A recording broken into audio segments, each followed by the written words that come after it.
الجزائر سے تعلق رکھنے والی نامور اور عرب دنیا کی مقبول ترین اینکر و صحافی ختیجہ بنت کنا اپنے دورہ امریکہ کے بارے میں بتاتی ہیں کہ وہ ایک سپر سٹور میں شاپنگ کے بعد کاؤنٹر پر ادائیگی کے لیے اپنی باری کی منتظر تھیں کہ اسی دوران ایک باحجاب مسلمان خاتون ایک بڑا سا باکس کھینچتے ہوئے داخل ہو گئیں۔ باکس غالباً گھاس کاٹنے والی مشین کا تھا۔ خاتون کے چہرے پر تھکاوٹ کے آثار نمایاں تھے۔ وہ خاتون کاؤنٹر پر کھڑی کیشیئر ملازمہ کے پاس چلی گئی اور بڑے ادب کے ساتھ کہنے لگی کہ یہ مشین آپ سے کل دیگر اشیاء کے ساتھ $500 کی خرید کر لے گئی تھی۔ کیشیئر، کیا آپ اسے واپس کرنا چاہتی ہیں؟ مسلمان خاتون: نہیں۔ کیشیئر ملازمہ: کیا آپ نے کسی دوسرے سٹور پر اس سے کم قیمت میں فروخت ہوئے دیکھی ہے تو ہماری پالیسی آپ کو بقیہ رقم دینے کی بھی ہے، مگر اس کے لیے آپ کو دوسرے سٹور کی قیمت کا ثبوت دکھانا ہوگا۔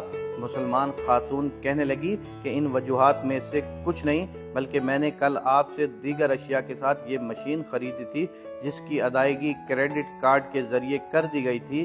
پھر اس سامان کو اٹھا کر میں اپنی رہائش گاہ پر لے گئی جو یہاں سے تقریباً 2 گھنٹے کی مسافت پر واقع ہے، لیکن جب گھر پہنچی اور بل دیکھا تو مجھے معلوم ہوا کہ آپ نے مجھ سے دیگر اشیاء کی قیمت تو وصول کی ہے مگر اس مشین کی قیمت لگانا بھول گئی تھی۔ یہ سنتے ہی کیشیئر ملازمہ نے اٹھ کر خاتون کو گلے لگا لیا اور آنکھوں میں اترتے آنسوؤں کو جذب کرنے کی کوشش کرتے ہوئے جذبات سے مخمور لہجے میں کہنے لگی، پھر کس چیز نے آپ کو 4 گھنٹے کی مسافت طے کرنے اور ملازمت سے چھٹی لینے پر مجبور کیا؟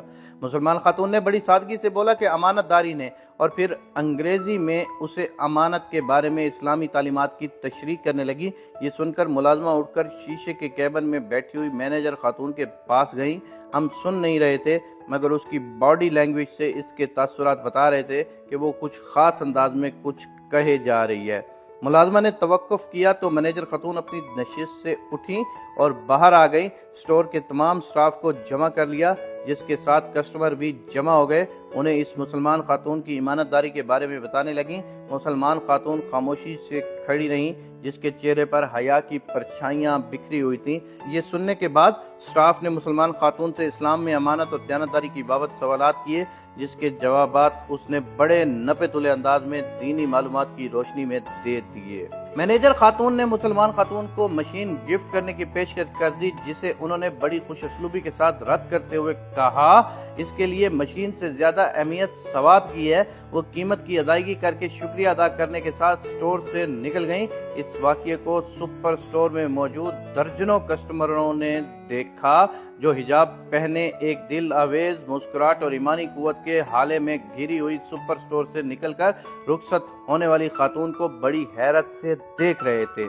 ختیجہ بنت کنا کہتی ہیں کہ یہ سن کر اور دیکھ کر اسے اپنے مسلمان ہونے پر بڑا فخر محسوس ہوا اور ادائیگی کے ساتھ شکر ادا کر کے سپر سٹور سے نکل آئیں۔ لا الہ الا اللہ محمد الرسول اللہ پڑھنے کے بعد اگر انسان کے اندر 2 خوبیاں ہوں، نمبر 1 خوف خدا اور نمبر 2 اچھے اخلاق، معاشرہ اس شخص کی قدر کرتا ہے اور یہی 2 خوبیاں مرنے کے بعد انسان کو جنت میں لے جا سکتی ہیں۔ سبحان اللہ، سبحان اللہ۔